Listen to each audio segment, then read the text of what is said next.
Welcome to our channel.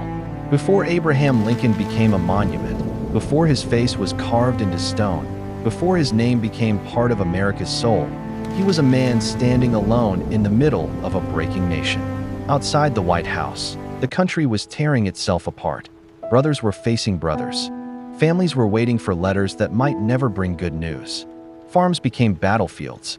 Churches became hospitals. And the American flag, once a symbol of unity, now flew over a land divided by fear, anger, and blood. In the silence of the night, one man carried a burden no human being was ever fully prepared to carry. He was not born into wealth.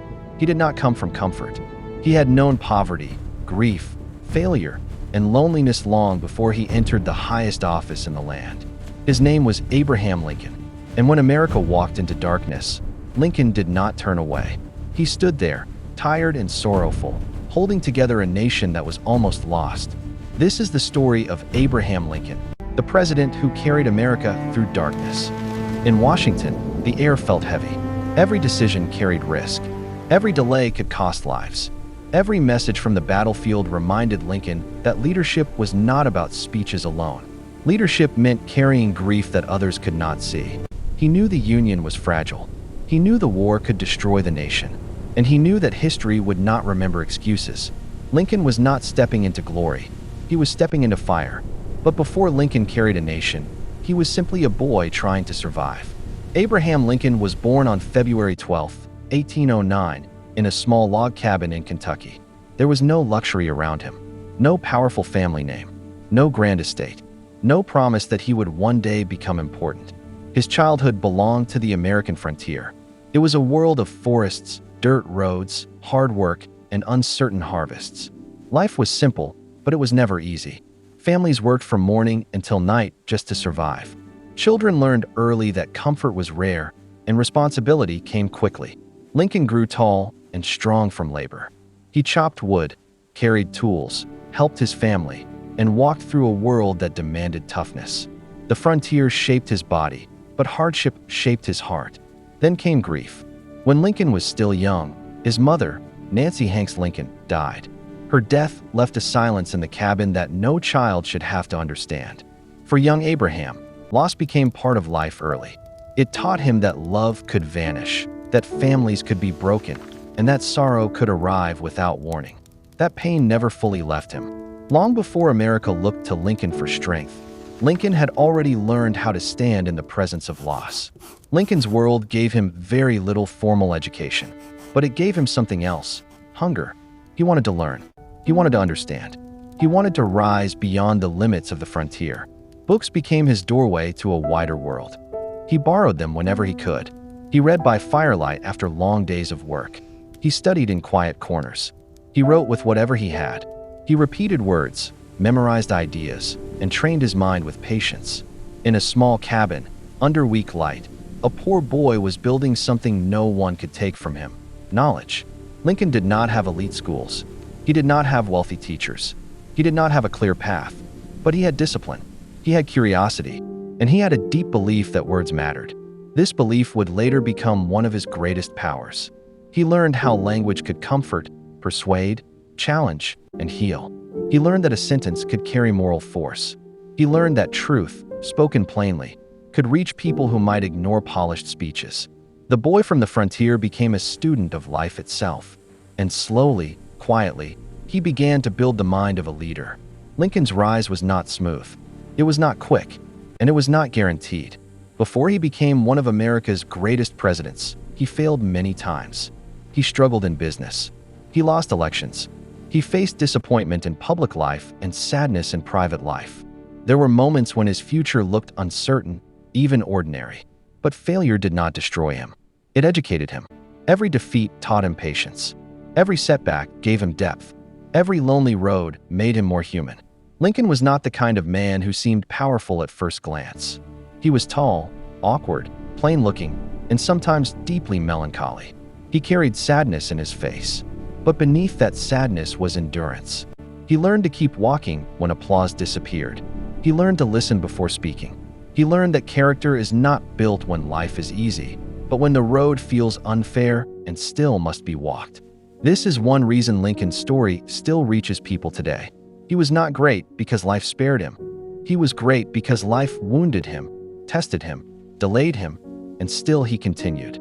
Before he carried the pain of America, Lincoln had carried his own disappointments, and they made him stronger.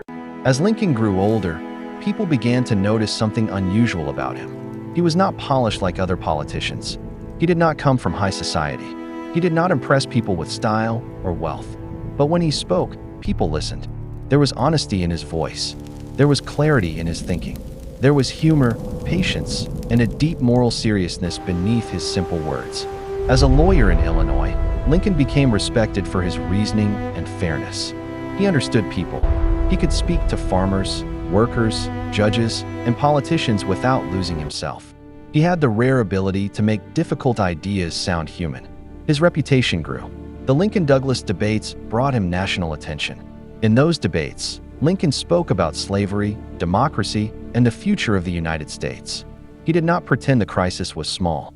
He understood that America could not remain forever divided by a moral contradiction. He was not yet president, but he was becoming a voice people could not ignore. Lincoln's power was not beauty. It was not money. It was not status. His power was truth spoken plainly. And in a country moving toward disaster, that kind of voice began to matter more than ever. In 1860, Abraham Lincoln was elected President of the United States. For many Americans, his election represented hope. For others, especially in the South, it represented fear. The divide that had been growing for decades now became a national emergency.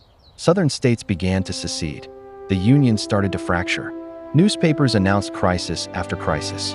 Maps seemed to split before people's eyes. The question was no longer only about politics. The question was whether the United States would survive. Then came Fort Sumter. The Civil War began. Lincoln now stood at the center of the greatest crisis the nation had ever faced. He had to preserve the Union, manage generals, face political enemies, respond to public pressure, and deal with the moral question of slavery. There was no easy road. If he moved too slowly, the nation could collapse. If he moved too quickly, he could lose support. Every choice mattered. Every word was measured. Every mistake could cost thousands of lives. Lincoln became president at the exact moment America seemed ready to destroy itself. And from that moment on, the weight of the country rested heavily on his shoulders. The Civil War did not only happen on battlefields. It entered the White House. Lincoln spent long nights reading telegrams from generals. He received reports of victories, defeats, confusion, and death. He heard from grieving parents. He watched the casualty lists grow. He saw young men march away and never return. The war aged him. Photographs from his presidency show the change. The face becomes more tired.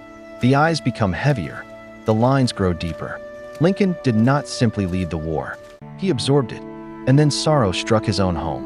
In 1862, his young son Willie died. The loss devastated Lincoln and Mary Todd Lincoln. At a time when the nation needed him most, Lincoln was also a grieving father. Imagine that burden. A country breaking apart outside his door. A child lost inside his home. Thousands dying on fields he could not personally reach. And still, each morning, the president had to rise and lead. This is what made Lincoln deeply human. He was not made of stone. He was a man carrying unbearable sorrow, yet trying to make decisions for millions. The war tested his mind.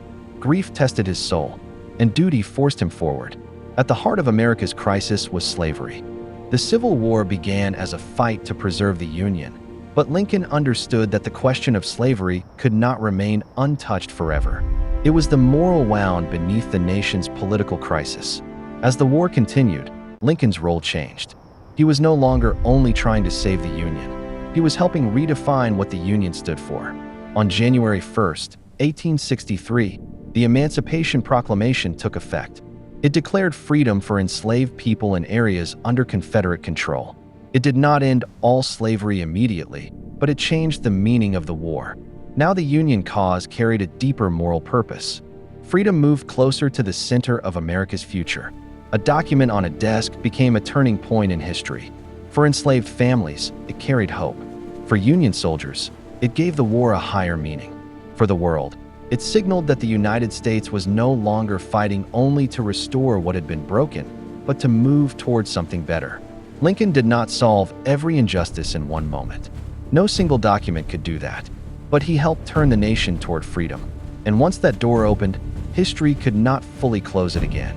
In July 1863, the Battle of Gettysburg became one of the bloodiest and most important battles of the Civil War. For 3 days, the fields of Pennsylvania were filled with smoke, fear, courage, and death. When the battle ended, the silence was almost sacred. Thousands of men had fallen. Families across America would soon receive news that would change their lives forever. Months later, Lincoln traveled to Gettysburg. He was not expected to be the main speaker.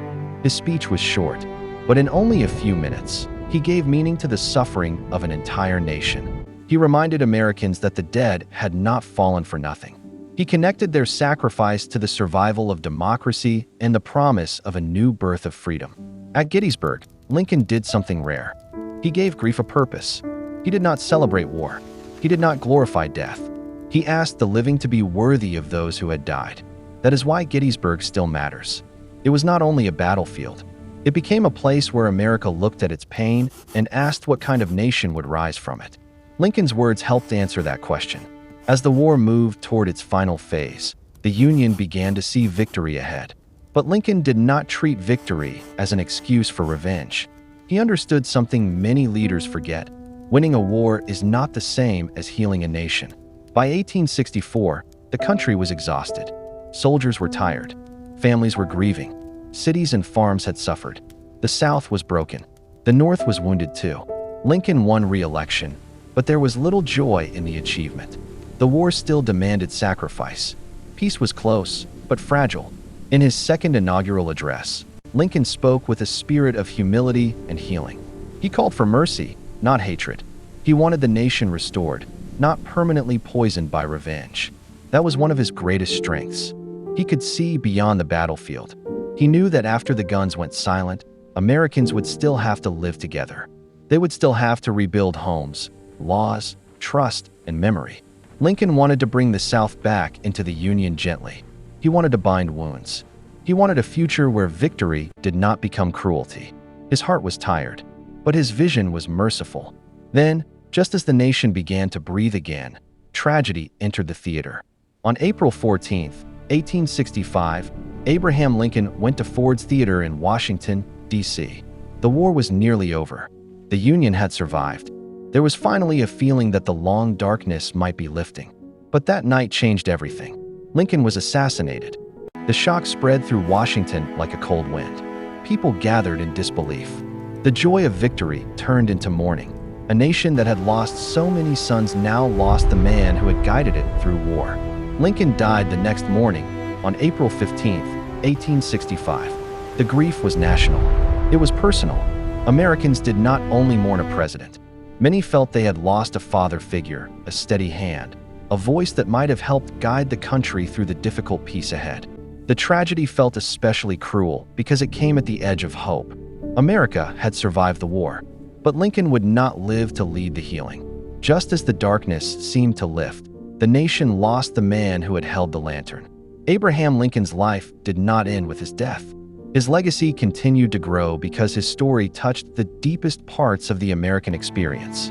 He became a symbol of unity in division, freedom in oppression, patience in crisis, mercy after war, courage under pressure. The poor boy from a frontier cabin became the president remembered at the Lincoln Memorial, where millions stand in silence and look up at his stone figure. But the real Lincoln was never only stone. He was flesh and blood. He was tired eyes, rough hands, heavy grief, and determined conscience. Americans still turn to Lincoln in difficult times because his life reminds them that democracy is fragile. Unity is not automatic. Freedom must be defended, and leadership requires moral courage. He did not live a perfect life. No human being does, but he lived a meaningful one. He grew.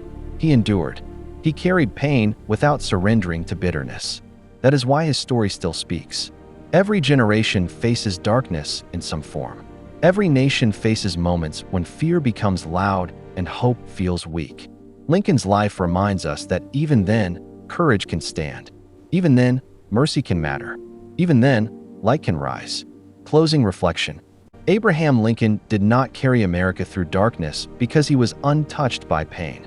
He carried it because he understood pain. He knew poverty. He knew hard work. He knew grief inside a family. He knew failure in public life. He knew loneliness. He knew what it meant to keep walking when the road gave no promise of victory. And when the nation broke apart, those hardships became part of his strength. Lincoln did not lead from comfort. He led from experience. He knew that people suffer. He knew that families break. He knew that words can wound, but also heal. He knew that justice may move slowly, but it must move. He was not perfect. He was not beyond doubt. But in one of America's darkest hours, he chose duty over ease. He chose the Union over surrender. He chose freedom over silence. And when victory came close, he chose mercy over revenge. That is why Abraham Lincoln remains more than a president. He remains a reminder that greatness can rise from humble places.